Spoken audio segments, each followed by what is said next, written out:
નમસ્કાર. આપણે જ્યારે પણ કોઈ પ્રાચીન મંદિરમાં જઈએ ત્યારે એના મુખ્ય દરવાજા પર એક ભયાનક મુખ કોતરેલું જોયું જ હશે, ખરું ને? પણ શું આપણે ક્યારેય વિચાર્યું છે કે આ મુખ કોનું છે? આજે આપણે એની જ પાછળ છુપાયેલી ક્રોધ, બલિદાન અને ભક્તિની એક અદ્ભુત ગાથા સમજવાના છીએ. આ કહાણી છે કીર્તિમુખની.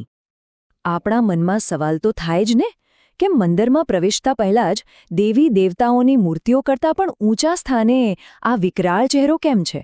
આ કોઈ સામાન્ય રાક્ષસ નથી. આ એક એવું પાત્ર છે જેની ગાથા ક્રોધ અને અહંકારથી શરૂ થઈ, પણ એનો અંત એવી પરમ ભક્તિમાં થયો કે ખુદ ભગવાને એને પોતાનાથી પણ ઊંચું સ્થાન આપ્યું. ચાલો એ સફરને જાણીએ.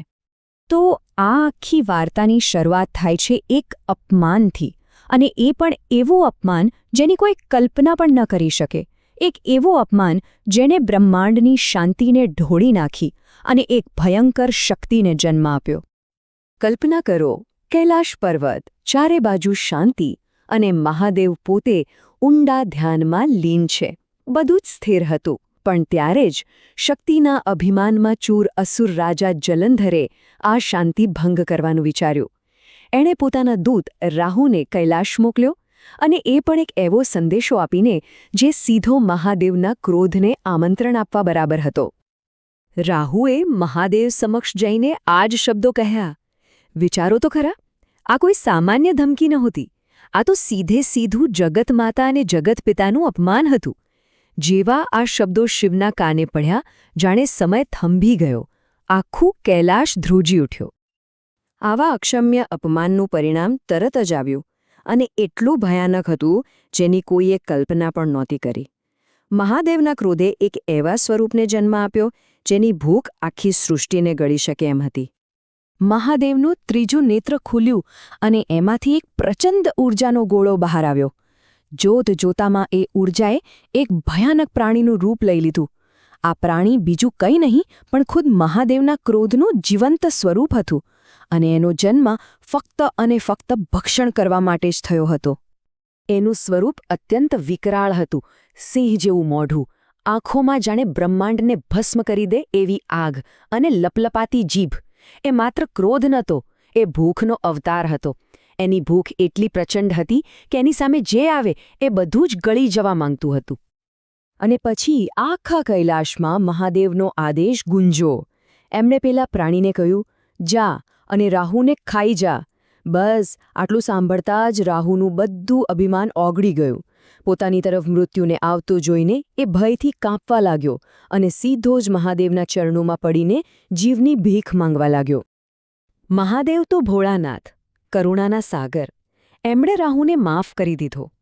પણ અહીંથી આખી કહાણી એક એવો વળાંક લે છે જ્યાં ક્રોધનું સ્થાન ભક્તિ લઈ લે છે, અને એ પણ એવી ભક્તિ જે દેવતાઓમાં પણ જોવા ન મળે. રાહુ તો બચી ગયો, પણ પેલું ભૂખથી વ્યાકુળ પ્રાણી, એનું શું? એનો જન્મ તો રાહુનું ભક્ષણ કરવા માટે થયો હતો. એણે એકદમ દયામણા સ્વરે મહાદેવને પૂછ્યું, હે પ્રભુ, મારું સર્જન તો અપમાન કરનારને ખાવા માટે થયું હતું. હવે મારી આ આગ જેવી ભૂખનું શું થશે? હવે મહાદેવે જે જવાબ આપ્યો એ સાંભળીને કદાચ આપણને આઘાત લાગે, પણ એ એક પરમ પરીક્ષા હતી. શિવે કહ્યું, જો તારી ભૂખ શાંત નથી થતી તો તું તારા પોતાના જ શરીરને ખાઈ જા. આ માત્ર આદેશ નહોતો, આ તો અહંકારને ઓગાળીને સમર્પણ સાબિત કરવાનો માર્ગ હતો.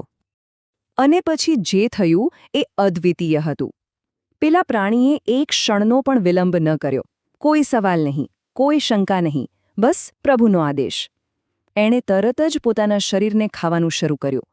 પહેલાં પોતાના પગ ખાધા, પછી હાથ, અને ધીમે ધીમે આખું ધડ. અંતમાં ફક્ત એનું મુખ જ બાકી રહ્યું. પોતાના જ ક્રોધમાંથી જન્મેલા સ્વરૂપનું આવું અદ્ભુત સમર્પણ જોઈને મહાદેવ પોતે દ્રવી ઉઠ્યા. એમનો બધો ક્રોધ કરુણામાં પલટાઈ ગયો. મહાદેવે એ મુખને પોતાના હાથમાં લીધું અને કહ્યું, આજથી તારું નામ હશે કીર્તિમુખ, એટલે કે યશસ્વી મુખ.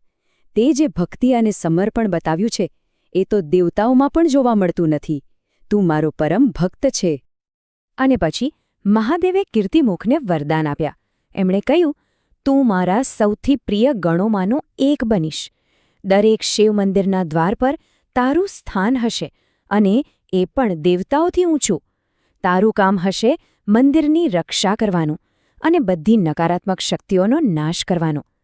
આમ જેનો જન્મ વિનાશ માટે થયો હતો એને સંરક્ષણનું સર્વોચ્ચ પદ મળ્યું.